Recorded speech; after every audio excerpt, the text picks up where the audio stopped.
लेकिन मैं एक चीज आपको आगाह करना चाहता हूं। पिछले 4-5 दिन में जब से ऐलान हुआ है, चारों तरफ फैल गया, अब तो 7 सीट केजरीवाल की आ रही है, अब तो 7 सीट केजरीवाल की आ रही है। ये सोच के घर नहीं बैठना, ये सोच के घर नहीं बैठना कि अब तो 7 सीट केजरीवाल, ये बड़े खराब हैं, ये बड़े बदमाश हैं, है ना। कोई कहता है ईवीएम कर रखी है इन्होंने, ईवीएम भी कर रखी है तो 10% कर रखी होगी, हम इनसे 20% वोट ज्यादा लेके आएंगे। आपकी जिम्मेदारी है, तो अब आपकी 3 जिम्मेदारियां दे रहा हूं मैं। एक तो एक महिला वोट डालने जाएगी, ठीक है। जो बीजेपी वाली महिलाएं हैं उनको भी कह देना, काम तो तुम्हारा भाई आएगा, ये बीजेपी वाले काम नहीं आने वाले। नहीं, ये जितनी बीजेपी वाले महिलाएं हैं मिलती होंगी पास पड़ोस में, और इसमें रिश्तेदारियों में भी बहुत है बीजेपी वाली। सबको बोल देना तुम्हारी बिजली फ्री कर दी, तुम्हारा बस का किराया फ्री कर दिया, अब 1000-1000 रुपए दे रहा है। बीजेपी वालों ने क्या दिया? कुछ दिया बीजेपी वालों ने? कुछ दिया बीजेपी? कुछ नहीं दिया। तो क्यों बीजेपी के पीछे पड़ी है? उनको बोलो कि इस बार केजरीवाल को वोट दो।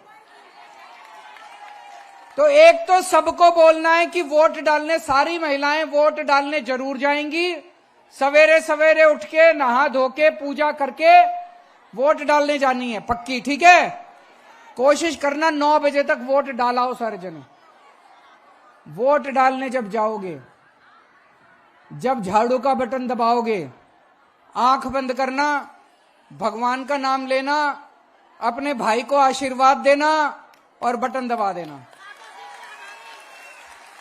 ठीक है। दूसरा काम, अपने घर के सारे मर्दों से भी वोट डलवानी है।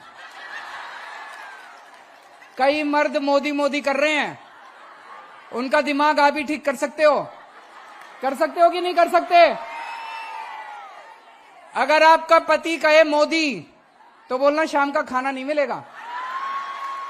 बोलो, अपने सर की कसम खिला देना सबको।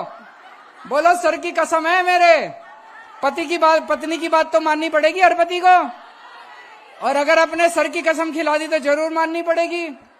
जितनी माताएं हैं, सारी माताएं अपने अपने बेटों को अपने सर की कसम खिलाएंगी कि इस बार केजरीवाल को वोट देनी है। करोगे कि नहीं करोगे? जितनी बेटियां हैं, अपने अपने पिताजी को, अपने अपने भाइयों को सर की कसम खिलानी पड़ेगी। तो अपने घर वालों को कसम खिलानी है। और तीसरी चीज, अपने मोहल्ले में, अपनी गली में, घर घर जाके प्रचार करना, ये आपकी जिम्मेदारी है। देखो मेरे पास पैसा नहीं है, मैं अगर पैसा कमाता, भ्रष्टाचार करता, तो आपके लिए बस का किराया मुफ्त नहीं कर सकता था, आपको 1000-1000 रुपए नहीं दे सकता था। ये सरकार का पैसा बचा बचा के मैंने आपको बांट दिया। अब आपकी जिम्मेदारी है, आपको चुनाव लड़ना है, ये वाला, ये पूरा का पूरा चुनाव आपके जिम्मे है। मंजूर है? हैं जी? तो आप सब लोग आज इतनी भारी संख्या में आए, आपका आशीर्वाद मिला। अब 1-1.5 महीना है, हमारे हाथ सशक्त करो। आप लोग देख रहे हो मैं कैसे लड़ रहा हूं इन लोगों के साथ, रोज ये हर काम रोक देते हैं। अगर ये 7 सीट हमारे पास आ गई तो संसद के अंदर भी मेरे हाथ मजबूत होंगे। फिर एलजी कोई काम नहीं रोक पाएगा, बीजेपी कोई काम नहीं रोक पाएगी, केंद्र सरकार कोई काम नहीं रोक पाएगी। फिर अगर काम रोकेंगे तो ये 7 के 7 जाके उनसे लड़ेंगे और काम करवा के लाएंगे। भारत माता की।